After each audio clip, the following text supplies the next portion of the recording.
অনেকেই খুব ফলো করে লিখেছিলেন বা কিছু যে ওনার সাথে আমার খুব প্রবলেম হয়ে গিয়েছে এবং উনি বাসা থেকে আমাকে চলে যেতে বলেছেন বা বের করে দিয়েছেন।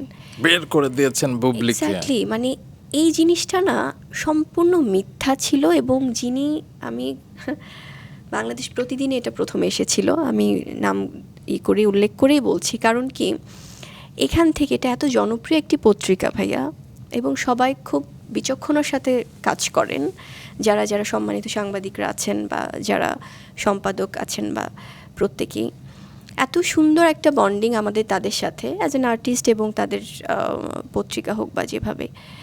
কিন্তু এখানে যখন এরকম একটা মিথ্যাচার হলো, একজন সিনিয়র সাংবাদিকই লিখেছেন, এবং এ ধরনের লেখনীতে কি হয়, আরও 100টা ইউটিউব থেকে কন্টেন্ট তৈরি করে।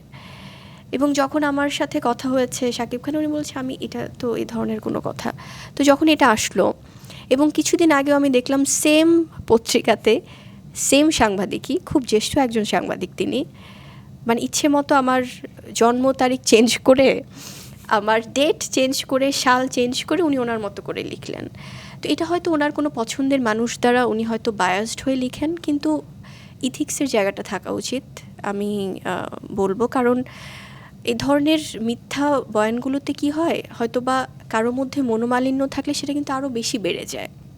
আচ্ছা, এবং হয়তো বা আমার সার্টিফিকেট আছে বলে আমার যেটা, মানে একটা মানুষের 3-4 গুণ বয়স বাড়িয়ে যখন লেখা হচ্ছে, এটা কিসের ভিত্তিতে? এবং হয়তো বা অনেকের সার্টিফিকেট নাই, সে হয়তো 1970 সালকে 1990 সাল বানিয়ে ফেলতে পারছে, বাট কারো অ্যাকচুয়াল বয়স বা সার্টিফিকেট এজ বা কোনো কিছু না জেনে যখন ভুলভালভাবে, কারণ এটা তো, এগুলো তো অনেক দায়িত্বশীল একটা পত্রিকা।